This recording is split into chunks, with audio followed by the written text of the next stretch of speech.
Welcome, my friends, to the Sage of Quay Radio Hour, your home for free and critical thinking, and I'm your host, Mike Williams. Tonight, Jack Hart returns to the show. Jack is one of the leading esoteric researchers in the alternative research community today. His writings turn mainstream science on its head as he reveals the mass deception taking place by the scientific and academic gatekeeper community. In today's discussion, Jack will take us through the premise of his three-part article entitled Peter Pan Meets Pyramid Head, where he explains the theory that humanity resides within an alternate reality, similar to a game simulation gone awry, and how this program reality has its foundation in the work of John von Neumann, who was a brilliant mathematician, physicist, and computer scientist, and is acknowledged as the inventor of game theory. And so without further ado, here's Jack Hart. Hey Jack, welcome back to the show. The last time you were on was, believe it or not, was back in January. We did the Holographic Universe show. It was very well received. I received a lot of very positive feedback. Your research goes very deep.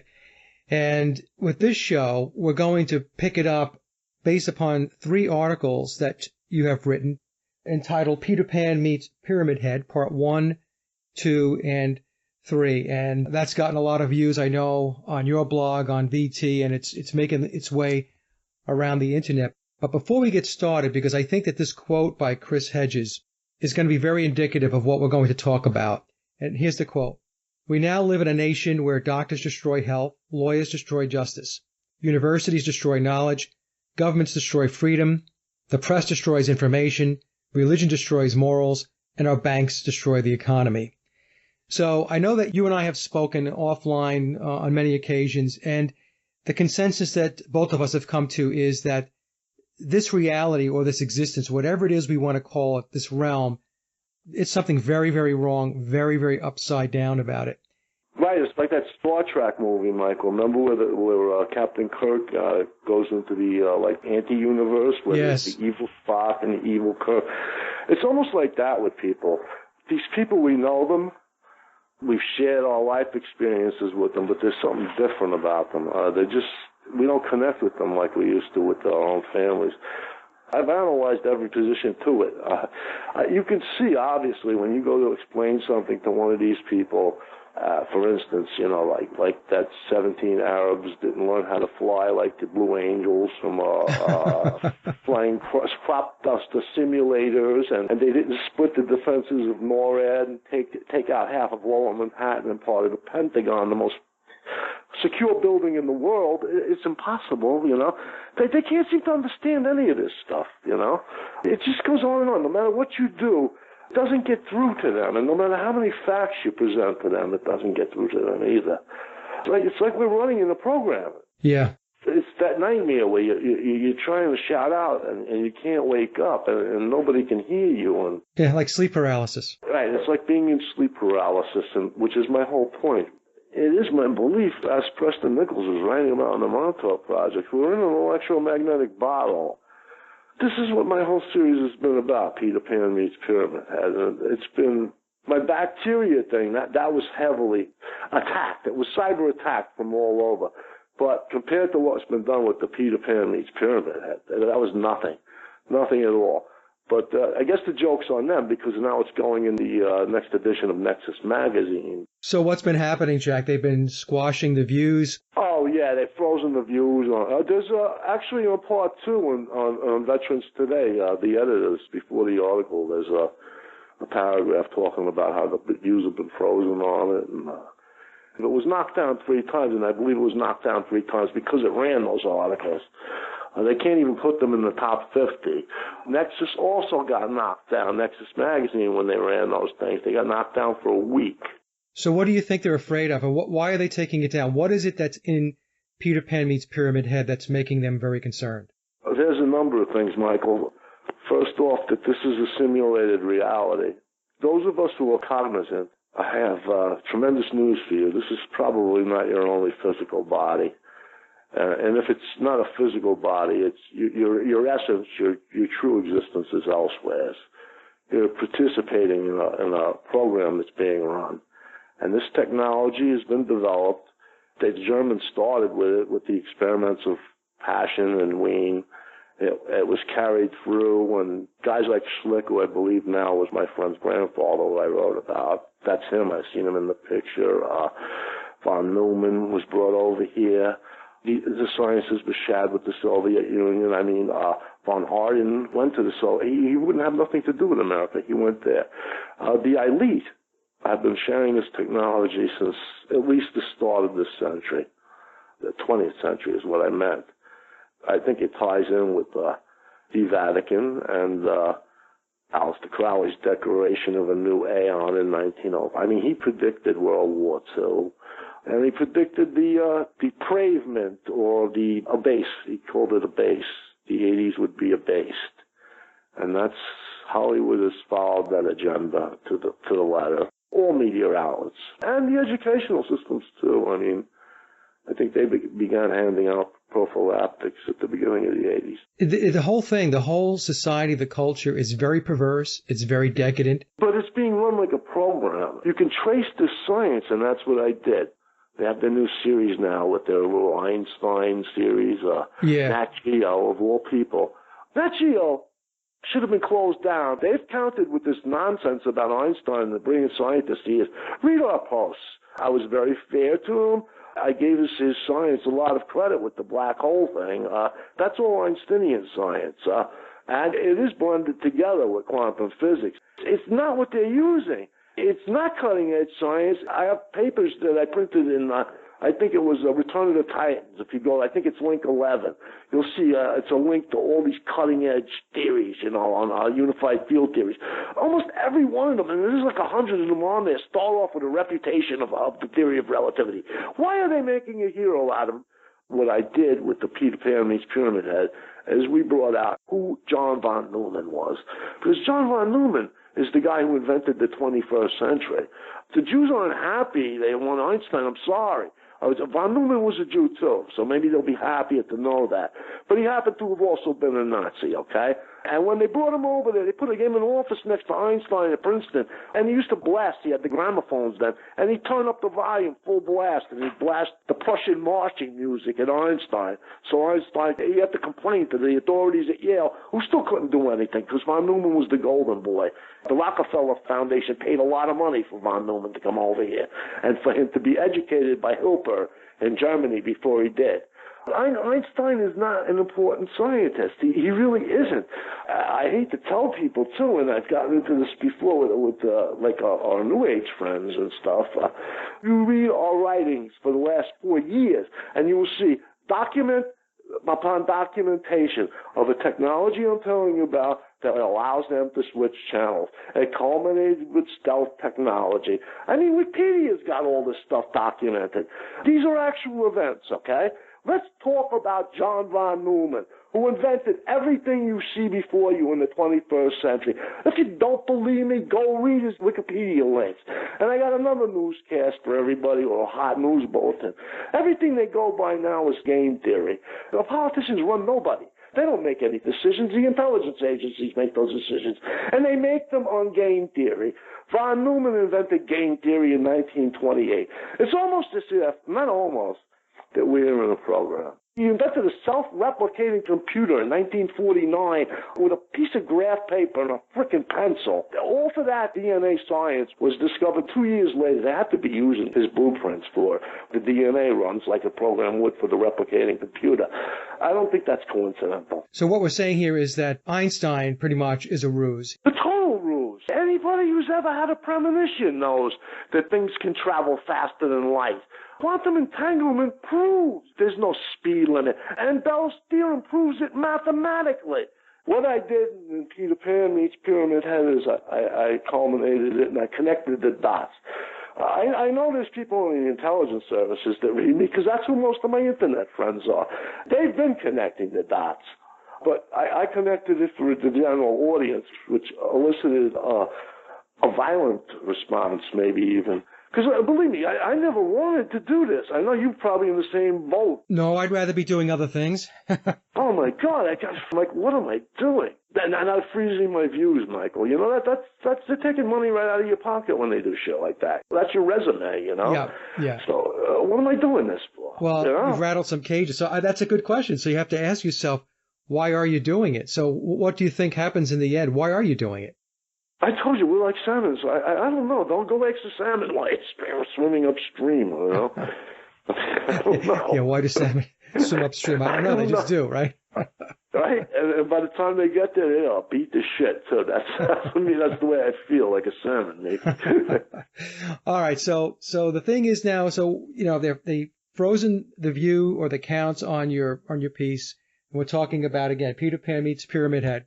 Yeah, well, they started doing that. They did it on the bacteria piece, too. Yeah, but it got really bad with the last release. I always, suspected it. I know you and I talk about it, and everybody who runs an internet site, I think. Yeah, I've had it happen to me on my YouTube channel. Okay, so we have, Einstein, and a lot more information is coming out now about Einstein not being who they claim he was. Right, you've run stuff yourself on your site, yeah. Because of him, you had the Einstein-Podolsky Bridge, which supposedly had a singularity in the middle of it that would rend anything that tried to go through it. Their proper finish, you have a transversible wormhole, which is what they're using to violate the ports right now. They've been using science for years, We have no rocket ships, but we certainly have secret space. I hesitate to call it space. Let's put it this way. There's no space program as they have defined it to the public. We have an interdimensional program, okay? That's what we have. And then they've had it maybe since the beginning of the 20th century. Yeah, so they have this technology that they have had for a very long time. Right, that's another thing I go into. The Germans had it by 1922 with Schumann. The only reason people have ever heard of Schumann, without Otto Schumann, is because they had to name the Schumann resonance after him, I guess, because he discovered he's the one that was using it. Right. By 1922, they had put him to work on building what they called an afterlife flying machine. I'm not saying it in German. He got sequestered for the longest out of any of the German scientists that I know, and I researched this probably better than anybody.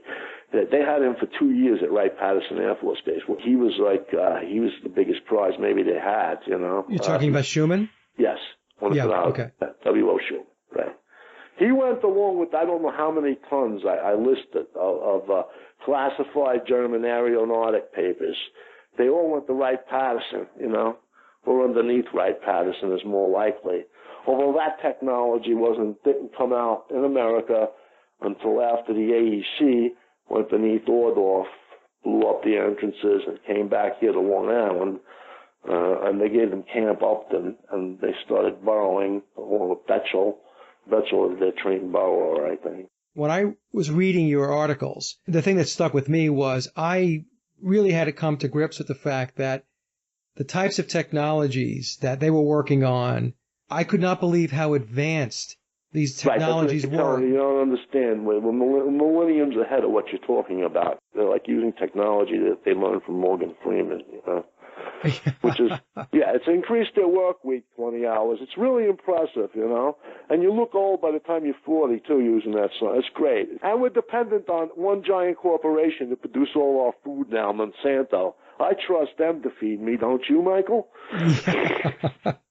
Well, that's the thing, right? So what they've done is they've put this whole facade out there, which includes science. Yeah, that's the new freaking Catholic religion. They still have Inquisition. Well, they do on the Internet. Well, and they're giving them diplomas, and they're giving them certificates, and they're giving them PhDs, and they're calling them scientists. But they're working on stuff that it's wheel spinning. It doesn't do anything. You want to talk about television and wireless? The Germans invented all that in World War II, Von Orden and all the rest of them. The guy that came over and invented holograms, Gabor. That's another guy I trace. He's von Neumann's homeboy from Hungary, a German Jewish or Hungarian Jewish aristocrats in the Austro-Hungarian Empire. They came over. They had to have been together. And then you got the science, which came out. They created holograms out of now. Oh, and that will be the next step on your phone, too. You're going to have a holographic iPhone next, But the foundation of the real science, the science that's being used today, the science that you believe has created this virtual reality. Based on frequency, Michael. They can turn a frequency into not an image. There are no objects. Frequencies are objects. And they've figured out the secret of the human brain. That's what collapses the wave. That's another thing von Neumann said in 1933. The human mind collapses the wave function. And then later on, Everett III came out and wrote his paper about the universal wave function and how it doesn't collapse, So the real science is John von Neumann. Yes. He's the foundation of the real science that's taking place. Reasons why they don't want nobody to notice. You know why? Because it would empower people. If you collapse the wave function, that's a fancy way of me saying you create your own reality.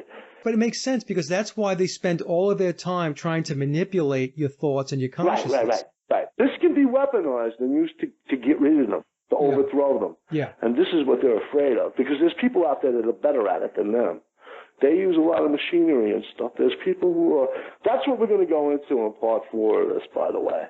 This is what this is all about. And I think they know better. But anyway, we're going to go into that, and then we're going to go into what Silent Hill is really about and what PT is about, or, the genetics are behind all this. So this is going to be part 4? Yes. Okay. I picked up on something a couple of days ago, and we were talking about how some of these TV shows you mentioned before, Star Trek, all of this took place in the 1960s. Well, Star Trek is the RAND Corporation. That was their bullet, it was like their bulletin board. Yeah. You know what it was, Michael? It was like their PowerPoint presentation to the powers that be of what we can have. Look here, look, we can do this, Yeah. Well, back in the 1960s, DC Comics had come out with Bizarro World, right? So Bizarro World was the opposite of a world that's organized, a world that has compassion, a world that has law and order, as an example. Yeah, well, that's what we live in now, Bizarro World. We live in Bizarro World, right. So sure. I want to read something here.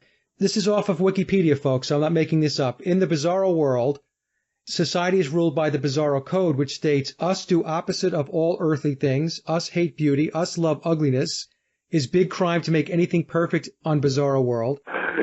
Sounds like Hollywood has wrote a manifesto.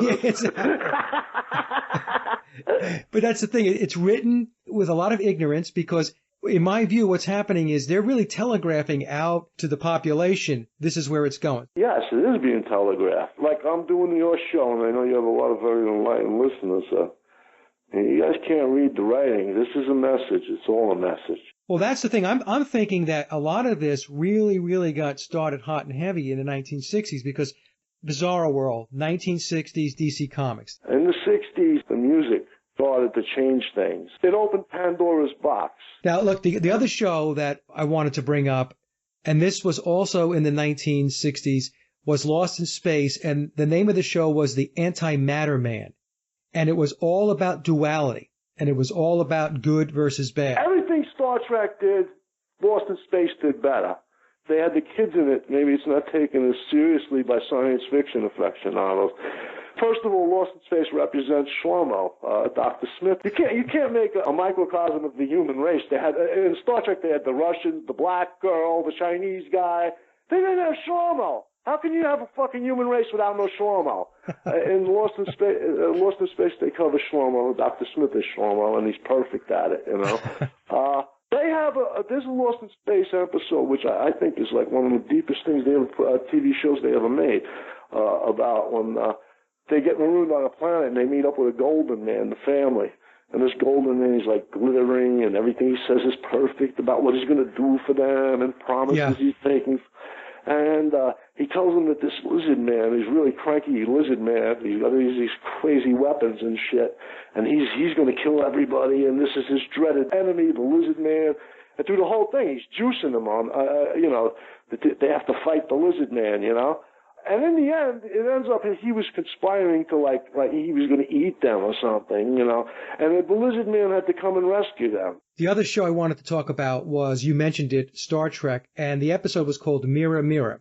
And that's the one you were talking about where there was a parallel universe or dimension that was evil. Right, with the evil Spock. Yeah, Leonard Nimoy was great in that one. The evil Spock was his best freaking acting role. So my point being is that was in 1967, I believe. So we have Bizarro World in the 60s in DC Comics. We have the episode with Lost in Space. We have the comics in general, too. I mean, the comics introduced Marvel heroes and, X-Men and all this other stuff, Mutations, and we're going to be talking about mutations. But the reason why I'm bringing all this up, Jack, is because they're setting the stage. They're actually, like I mentioned before, they're telegraphing this to the population, to the people. And what they're doing is, I think it's almost kind of like tongue-in-cheek. It's a little bit of a duper's delight, if you will, where they're telling you, these are the technologies, these are the the worlds or the dimensions that they're able to play with and page in and out of, you think it's science fiction, but science fiction is actually their science, I guess is what I'm saying. Well, I got, you know why they do that, Michael, and this is a theory, but it's a theory based on something I saw when I was a kid, or when I graduated high school and I was going to college, but I'll tell the story. Okay, you know, I was hanging out and I had these friends from the North Shore, and they were like, we all used to party together, and you know, they had all the college parties from Stony Brook and the community college, and I was big into that scene, and this kid was like, he was selling like a lot of the Hawaiian pot and stuff like that. They had the crazy stuff, and he was like a big socialite. He introduced me to this guy who was staying over his apartment. They had an apartment, like 3 or 4 people had it. But this guy was hiding, and he was a prodigy student. You know, he had invented a working nuclear reactor. I talked to this guy for 2 days. He was in all these advanced classes. And when they took him out of high school, they took him into Stony Brook. And they took him down to the Brookhaven lab. And this is Stony Brook University on Long Island? Right, Stony Brook University. And they took him to the Brookhaven lab. And they showed him things, and they said, forget everything you ever learned about, physics. This is what real physics are. And they were making things disappear in chambers. And, you know, this guy got so spooked that he ran from them. And he was telling me they were looking for him too, you know, and then he did. He disappeared. What they're doing with these shows, like, is like when they got a prodigy like this, they don't want to shut their mind off completely, because these prodigies and these scientists, you know, have to have some real scientists in with the Morgan Freeman scientists, because they need them for themselves. A great example of it is David Lynch's stuff. He did the Dune. They credit him heavily with or is influenced heavily on what we're going to cover now, which is the Silent Hill games and movies. That will be part 4. So, Jack, do you believe that they actually have been able to penetrate other dimensions? Oh yeah. I think they go back and forth. Yeah, I think we have a secret space program. It's just not that they don't blast shit off. I think all those ships they see and people see these things. That's just things re-entering and entering out of portals and stuff, and they're catching glimpses of these things, you know. Yeah. I'm pretty convinced that these are all human. So I'm sorry, space brother friends, but I don't think they're all space brothers. I think we're talking about humans. Like, watch Dune, you know, David Lynch's Dune. Even the monster thing that can alter space time with its mind is a human. You know, it's just been mutated from drugs and whatever they were doing, the spice. So what do you think that they did, Jack, that has created this situation today where we mentioned earlier in the show, and you and I mentioned talk about this offline a lot, where they have significantly altered the reality? I told you before, I think we may be doing it too, you know. We collapsed the wave function. There's an amount of us that are loose right now that have just as much control over reality as they do with their best machines. Well, some Russians have told me 140-something MK Ultra experiments gone horribly wrong. You know, that's what a Russian told me. Very highly placed Russian, so. One of your contacts? Yes, yeah. So went very wrong. What does that mean? What is really wrong? No, take it for what it's worth. Okay. Yeah, it always stuck in my mind, going horribly wrong. But he was like mocking the government, the American government, when he was saying it. So he said that. You said, well, we'll just leave it there. Yeah. Exactly. So what are they doing? In the previous show, we talked about the frequency domains, time frequency, and what was the other? Right. There's a frequency domain, there's a time domain, right? And there's magnetic domains too. Yeah. And those were discovered by Parkinson, the guy who made the oscillator. Like I said, all of the science is traced to our Black Sun Rising series. I mean, we've documented it all. I've poured over pages and pages of scientific documents. I got communications that from the NSA to the German BSD or whatever, that hundreds of pages of that after the war, and We're going to have diagrams that we'll be releasing when we do the Norse that I think are going to shock people. That's some of the stuff that the Enderby had. I mean, the Russians have released some of it. Rage has a lot of stuff, but he has a lot of stuff we haven't used yet. Rage is your partner, your writing partner? Yes. Yeah. So the reality that we're in, when do you think the switch took place? During World War II, or during the Phoenix Project, which was being run by von Neumann. And what was the Phoenix Project about? In actuality, things take place in hundreds of different ways, hundreds of different realities. And those realities can blend into each other.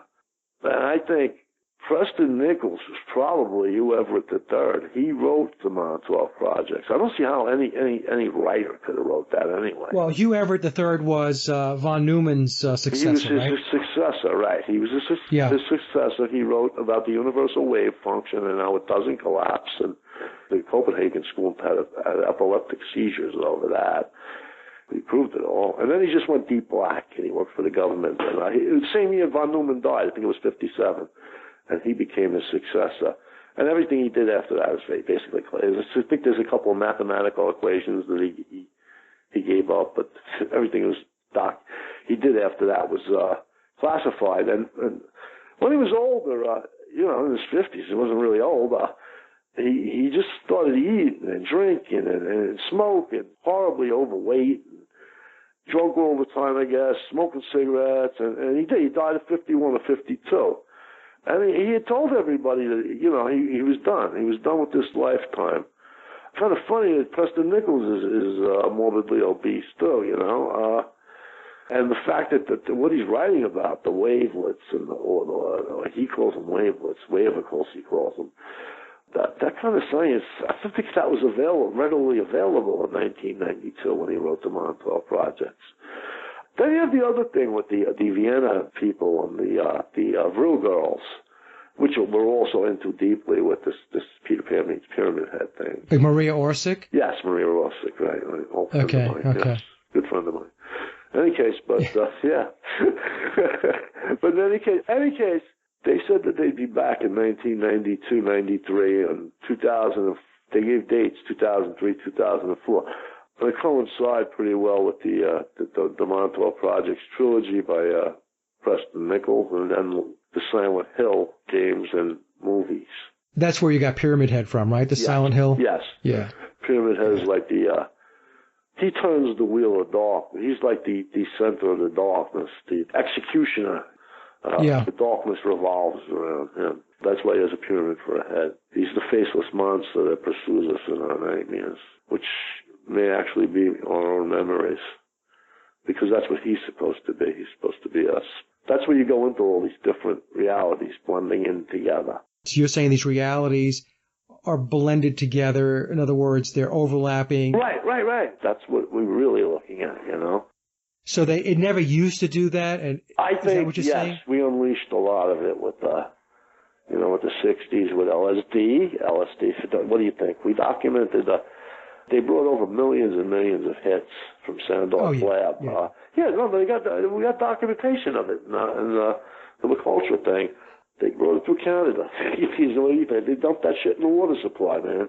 People have been tripping for years, The CIA, they're the merry pranksters, That was just a joke with the other guy, Easy and them. The CIA was dosing each other. Then they were sitting there writing, one guy go in a room, the other guy write about the other guy. He just dosed with the ass, he didn't even tell him. But they had guys running down the D.C. streets naked and shit, thinking there was monsters after them. These were all intelligence agents. They put it out into the public, especially the youth, with the Summer of Love in 1967. Right. The CIA was behind that. Yeah, you have to understand it. They had the Vatican's been using all this stuff since the 13th century. I know they were using the Serratia marcescens, the bacteria.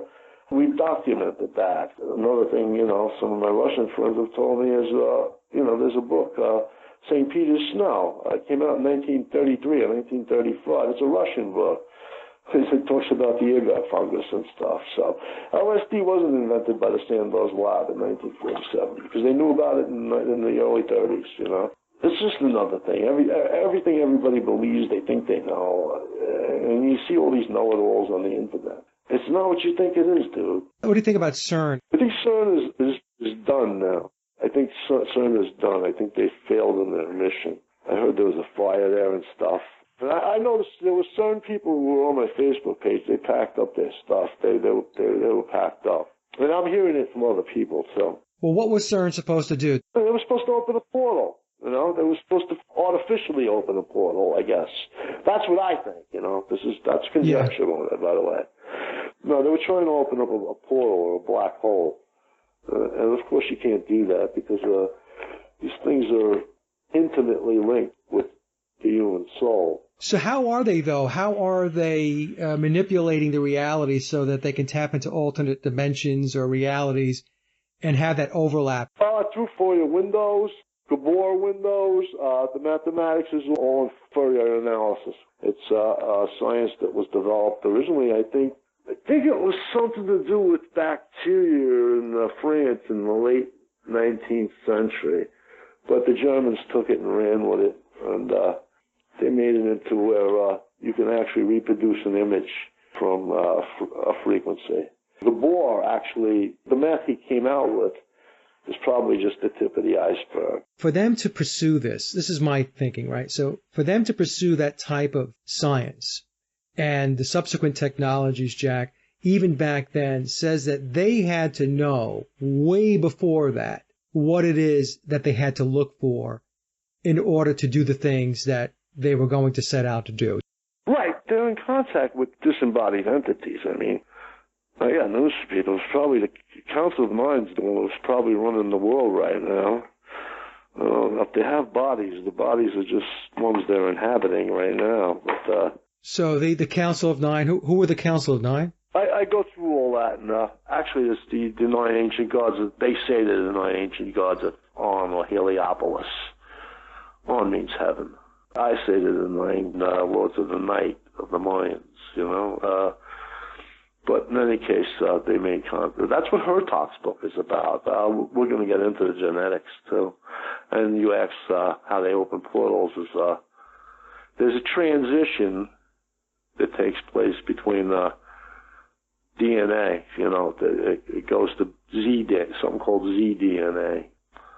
It's like almost like a virtual particle. Instead of a right-hand twist, I think it becomes a left-hand twist on the DNA. It actually flips over, changes its twist, and there you go with your mirror image right there. And with that, I believe the portals can be opened up by human beings. That's the secret of this whole thing.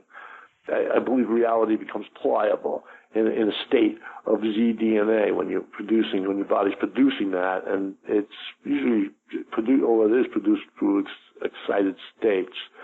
That's why you have sexual magic and orgone energy and all that other stuff, and that's why you have also human sacrifice and pain, because fear is another thing that would stimulate the production of this Z-DNA. So what do you think they're trying to accomplish then? I mean, I know this is conjecture also. They control reality. And so what they're accomplishing is they control reality like a kid plays a Sims game, you know. Yeah, okay. This is their little freaking, this is their own Sims game, you know. What are they really trying to accomplish? Isn't it boring? So basically, they get their rocks off, essentially continuing to experiment. Yeah, of course. They get their rocks off by being in control. I don't know whether these entities, I know that they form people for disembodied entities that feed off these emotions, like I was saying with the Z-DNA. It's like an energy. They call it loosh, but it's an energy that's produced, and it's interdimensional. It's probably what the sun is just a transformer too. I mean, Eric Dollar talks a lot about that. Yeah. You know, where it's taking energy from another dimension and translating it to us, you know. It's another day you have with the translation again, from the implicate order to the explicate order. Well, that would explain the aerosol spraying to a certain degree, right? Right, it would give them better control. It also explains the cell towers too, Michael. Because they don't need these cell towers for mind control. That don't cut it for me, you know, mind control. You got TV for that, you know. Really. Yeah, so they're just interfering with the frequencies. the patterns. Yeah, they're regulating them. They're regulating the Schumann resonance. This all pivots off the Schumann resonance. But this is what Preston Nichols was talking about our existence is tied to a timeline. That our essence, the essence of us, is tied to a timeline. And by manipulating that, they can manipulate the essence of where we are, you know? That's what I'm saying. This is not really what we are. We may have other bodies, or we may just be in some kind of crazy electrical charge, you know? So they can manipulate this reality. Right. And, we have to grunt through it. No, but they're having problems now, like I said. They're losing control. And they're losing control of their own children, too. How are they losing control? Because the younger ones are revolting against us, too.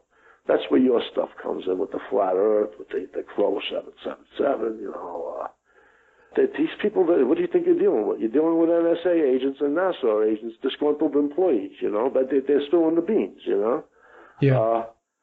And they have been. They have been for a couple of years now. I think that 2012 was it was on. That's 2012. If maybe we all really did die in 2012. I sent you that video, right? I said, what if we're all dead and we're in some kind of purgatory? That's what Silent Hill is about. We're going to get into that. Don't worry. That's what Silent Hill is about. Oh, if it's purgatory, it sucks, man.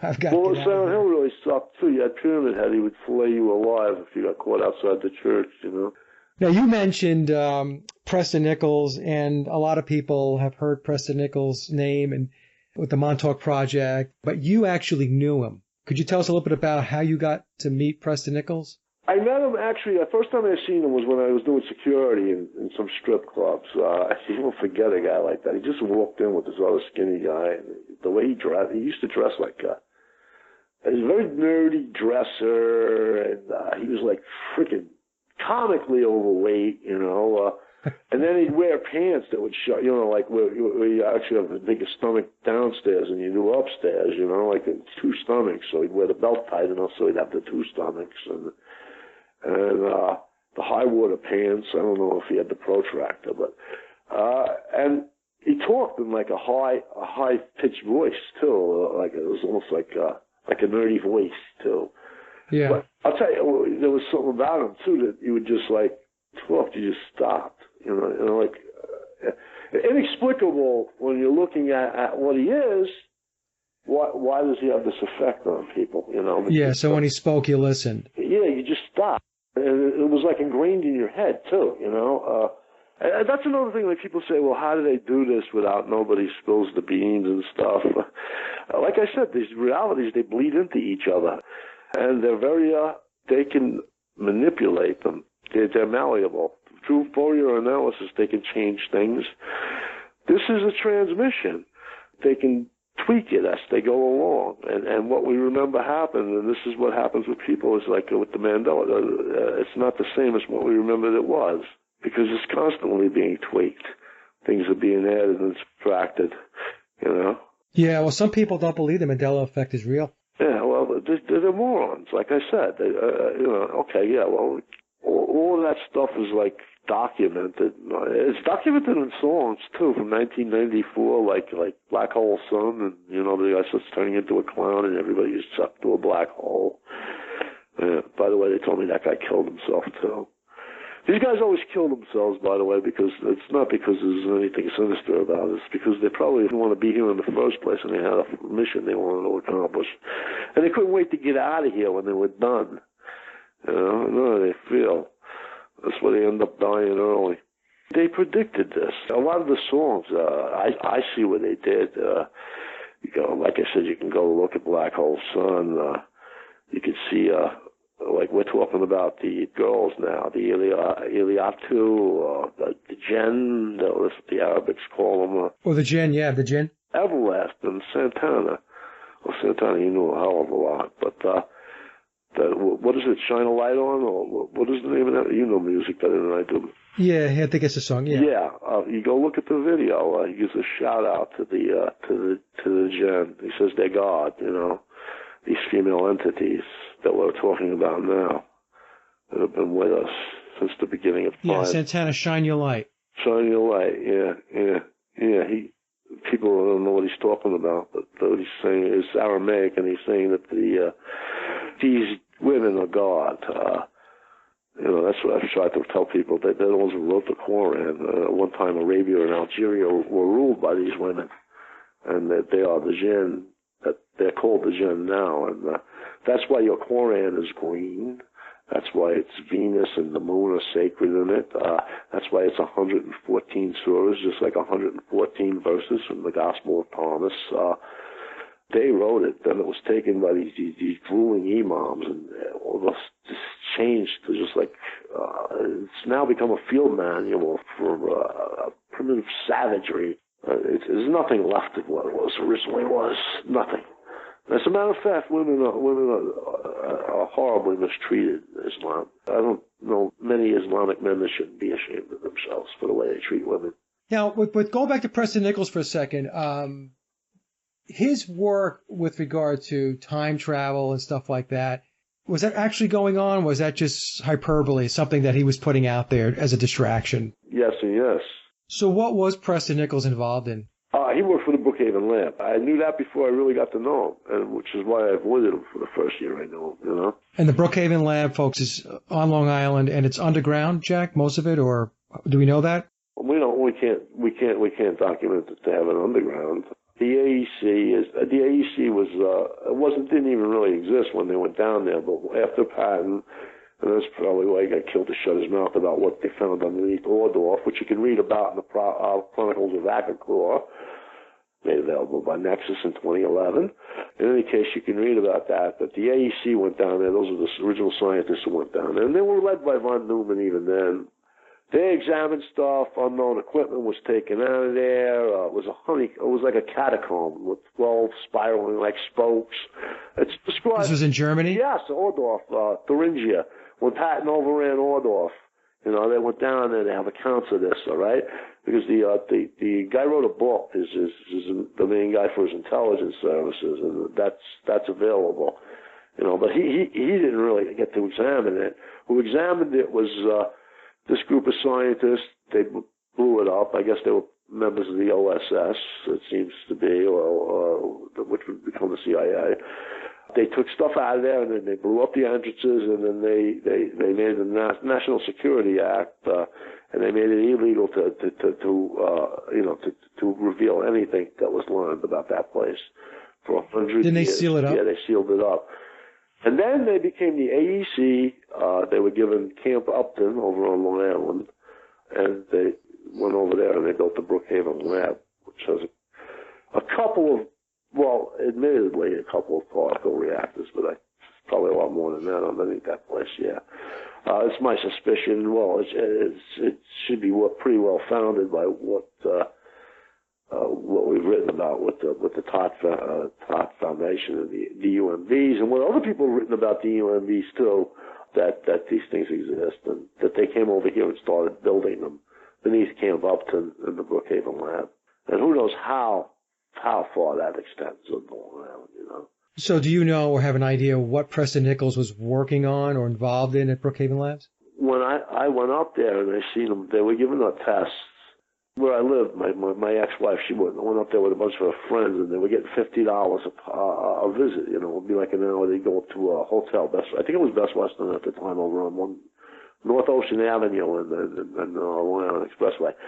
And they'd go in the auditorium, and they would be played certain music, and I think it was shown video clips and stuff. And they would respond by given them buttons to press whether they liked it or not. Primitive responses, like, not like, stuff like that. I never looked into it because but one day she was a little late, and it's only 5 minutes away, so I took a ride down there. I went down there, and the guy giving the test is Preston Nichols. I didn't say anything to him because there was like 3 or 4 other people up there with him. I left, and then I asked him, I seen him a couple of days later at this place called Health, and he's like, that's why I wrote the books. People are always saying they see me in places that, I don't remember. We live in alternate realities, and it was a spiel there. And, even though it was happening to me at the time, I turned them off because I don't like when people lie to me, and I knew he was lying, And the stuff he was saying then, that stuff was so off the wall, and even in the science that he deals with in the Montauk projects, the wavicles and the frequencies, that, like I said, the only part of it that seemed plausible to me when I first read it was the part about Einstein being in charge of which he got rid of right away. That was like a red herring he had to throw in. But that was the only part that seemed plausible to me, with Einstein's Philadelphia experiments. That's a red herring they threw in. So the Philadelphia experiment didn't happen? Is it? I doubt it. No, there's no evidence for that. I'm trying to figure out, in your opinion, was Preston Nichols legitimate, or was he bullshit, or was he both? It was both. It was both. Okay. All right. That's the same thing. All of this is both. Nobody's come out and spelled anything. For the people it matters to, they're giving you enough clues to see what's going on. Yeah. Like this is it's almost like that's why game comes into this with the Silent Hill thing. It's almost like the gamers have a one leg up. We're playing a game right now. You're in an alternate reality, and it's your mind that's inventing this reality, and you're trapped in it. But these gamers that are playing these games got one leg up on us because they understand how this works. Right. We don't, And anybody who believes in rationalism, Michael, they're done, But scientism, or scientism, if you want to call it that. As far as Einstein science, where you throw out the E pillar, that's just nonsense. There's no explanation for the basic quantum entanglement. Don't explain anything. They're based on thermodynamics. What are you talking about? You're talking about thermodynamics is how a steamship works, man. This is how far we've advanced. We're still using the law of steamships, Yeah, that's what thermodynamics means. Yeah, the law of steamships. This is how stupid people are, You don't see the wires hanging down in the middle of the street, the potholes. This is a disposable reality, disposable civilization, disposable electric sparks or souls or whatever the they are. This reality is, they're going to get rid of it. We've got an out-of-control AI problem, so we didn't get into that. Well, what do you think it means from a soul perspective? Are souls trapped here? Or, you and I as an example, and others who are doing this work. Yeah, it seems like we're trapped here, just like in the game. You got to get out, man. That's what we're trying to do. We're trying to find our way out of this freaking hell, Michael. But the first part of getting out of here is recognizing that we have to, Reality manifests in a lot of different ways. You're dealing with an implicate order expressing itself as an explicate order. It unravels in a lot of different ways. And that's probably a way in which it is unfurling. It's a reality which is explains some of this. The other one is that I think one of my readers is brilliantly, Jonathan Glassell, I left him in a comment on one of the blogs, how we project this, and we're projecting a lot of these people. We're responsible for them. We made them. This is the 55 Club. When they came out with that, we're all in our 50s.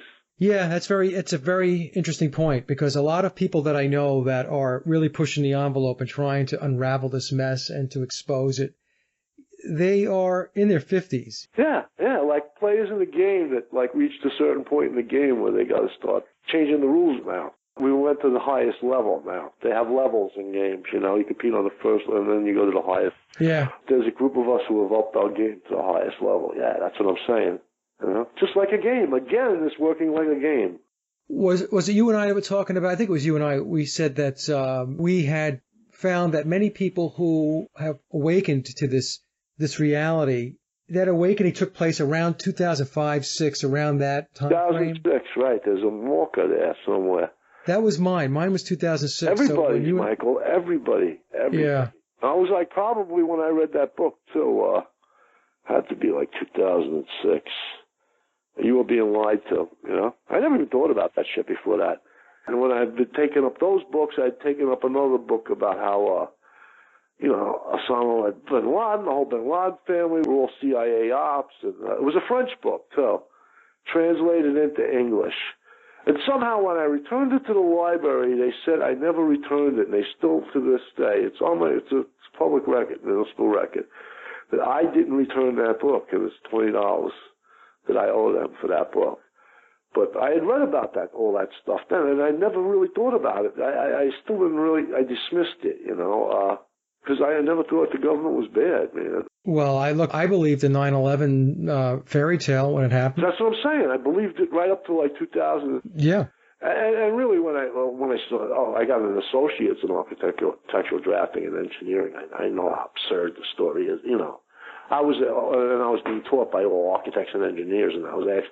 See, they won't come right out and tell you that the stories, but they'll tell you they'll tell you what to read, or they'll make a smart-ass quip like 116 fire. There were 115, those 116 skyscrapers fires, and you can go online and look at the pictures, like raging fires, like nothing like the World Trade Center. Just a couple of floors. Right. Nothing ever collapsed, I think the one case where one did collapse, it was an earthquake or something, they don't fall straight down. They fall sideways like you would expect them to fall, Right. Go look at the pictures of a controlled demolition. It's unbelievable that anybody can believe it's anything otherwise. Even when you show them that, right, doesn't register. It don't register. Well, with that, Jack, I think what we'll do is we'll wrap it up. It was a great conversation. We covered a lot of ground. So we'll talk soon, and I'll get the show out as soon as I can. All right, Michael. Okay. Thanks for everything. All right. Bye. And that concludes another Sage of Quay interview, and I hope you enjoyed the discussion as much as I did. Links to my guests' websites and social media are listed in the show notes below. And as always, I'd like to thank everyone for listening and visiting the blog. You can get to the blog by typing in sageofquayradio.blogspot.com or simply head over to our hub website at sageofquay.com. Also, if you get a moment, please visit laboroflovemusic.com to listen to my album, Leaving Dystopia. And remember, live in truth and always serve creation. It's really that simple. See everyone next week. Be safe, enjoy, and God bless.